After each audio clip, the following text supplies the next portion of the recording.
முக்கிய செய்தி, ராமநாதபுரத்தில் வேட்பாளராக களம் காண்கிறார் ஓ பன்னீர்செல்வம். ஓ பன்னீர்செல்வமே போட்டியிடுகிறார் ராமநாதபுரம் தொகுதியில என்டிஏ கூட்டணியில. எந்த சின்னத்தில் அப்படின்னு கேட்கும் பொழுது தாமரை சின்னத்தில் அல்ல, அவர் சுயேட்சை சின்னத்தில் போட்டியிடுகிறார் என்று அறிவிப்பு வழியாக இருக்கிறது. என்டிஏ கூட்டணியில் ஓபிஎஸ்க்கு ஒரு தொகுதி, ராமநாதபுரம் தொகுதி. அதில் வேட்பாளராக முன்னாள் முதலமைச்சர் இந்நாள் சட்டமன்ற உறுப்பினர் ஓ பன்னீர்செல்வமே களம் காண்கிறார் என்பது முக்கிய செய்தி. இது பற்றிய பார்வைகளை பதிவு செய்யறதுக்காக நம்முடைய மூத்த பத்திரிகையாளர் திரு ரமேஷ் இணைந்திருக்கிறார்.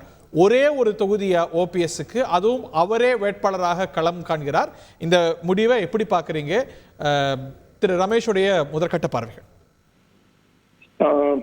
திரு ஓ பன்னீர்செல்வம் அவர்களுடைய அணியில் இந்த ஒரு தொகுதியை ஏற்றுக்கொள்வதா அல்லது பாரதிய ஜனதா கட்சி கூட்டணிக்கு ஆதரவு தருவதா என்கிற விவாதம் நேற்று முதல் நடைபெற்று வந்தது என்பது அங்கே இருக்கக்கூடிய நண்பர்கள் மூலம் எனக்கு தெரியும். மிக பலர் அவர் போட்டியிட வேண்டும் என்று விரும்பினார்கள். மிக சிலர் இந்த ஆஃபரை ஏற்றுக்கொள்ளக்கூடாது, தேவைப்பட்டால் கூடுதல் இடங்களை கேட்க வேண்டும் அல்லது நாம் போட்டியிடாமல் ஒதுக்கிக் கொள்ளலாம் என்கிற கருத்தை மிக சிலர் தெரிவித்திருந்தனர். இந்த இரண்டு விதமான கருத்துக்களையும் சீர்தூக்கி பார்த்து அவர் இந்த முடிவுக்கு வந்திருப்பதாக நான் பார்க்கிறேன். தமிழ்நாட்டில் தேர்தல் களத்தில், நாடாளுமன்ற தேர்தல் களத்தில் மிக முக்கியமான தொகுதியாக கோயம்புத்தூர் தொகுதி பார்க்கப்படும். அண்ணாமலை அவர்கள் போட்டியிடுகிற தொகுதி. அதற்கு அடுத்த நட்சத்திர வேட்பாளராக திரு ஓ பன்னீர்செல்வம் இருப்பார் என்று நான் நினைக்கிறேன். ஏனென்றால் முன்னாள் முதலமைச்சராக இருந்தவர், அதிமுகவை நாங்கள் மீட்பதுதான் இலக்கு என்று சொல்லிக் கொண்டிருந்தவர். இந்த கூட்டணியில் இணைந்து ஒரே ஒரு தொகுதியை பெற்று அதில் போட்டியிடுகிறார். அவர் ஒரு நட்சத்திர வேட்பாளராக இருப்பார் என்று நான் பார்க்கிறேன். இந்த முடிவு மிக கடினமான முடிவு, திரு ஓ பன்னீர்செல்வம் எடுப்பதற்கு மிக கடினமான முடிவு. ஏனென்றால் அவரது அணிக்கு கடினம் ஏன், தொடர்ந்து சொல்லுங்க. கடினம் ஏன் என்று சொன்னால், அவருக்கு கிடைப்பது ஒரு தொகுதி என்பது அவருடைய அணிக்கு ஏற்ற வலிமைக்குரிய தொகுதி அல்ல என்கிற கருத்து அவருடைய அணிக்குள் இருப்பது என்னை போன்ற நண்பர்களுக்கு மிக நன்றாக தெரியும். அவரது அணியில் குறைந்தபட்சம் 5 தொகுதிகள் எதிர்பார்க்கப்பட்டது. ஆனால் 3 தொகுதிகள் தரப்படலாம் என்கிற பேச்சு பரவலாக இருந்தது. ஒரு இடத்துல ஒரு சின்னம் கிடைக்கும், இன்னொரு இடத்துல மிக முக்கியமான பிரச்சனை. அது மிக முக்கியமான பிரச்சனை. அஇஅதிமுகவினுடைய சின்னம் என்பது ஈரோடு கிழக்கு தொகுதி இடைத்தேர்தலில் தொடங்கி தொடர்ந்து பிரச்சனை ஆகி கொண்டிருக்கிறது. ஈரோடு கிழக்கு தொகுதி தேர்தலின் போது ஓபிஎஸ் அணி இன்னும் சற்று வலிமையாக இருந்தது. அப்போதே அந்த சின்னம் ஒன்று தங்களுக்கு கிடைக்காவிட்டால் முடக்கப்படும் என்று அதிமுக ஓபிஎஸ் தரப்பு எதிர்பார்த்தது. அவ்வாறு நடைபெறாமல் எடப்பாடி தரப்புக்கு கிடைப்பதற்கு காரணமே பாரதிய ஜனதா கட்சி மறைமுகமாக உதவியதோ என்கிற கருத்து ஒரு சிலரிடையே இருந்தது.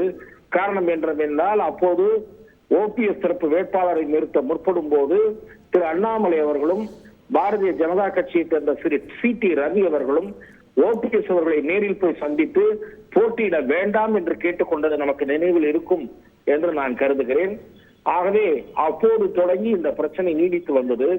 ஓரிரு வழக்கு மன்றங்களில் திரு எடப்பாடி பழனிசாமிக்கு சாதகமான உத்தரவு வந்தது.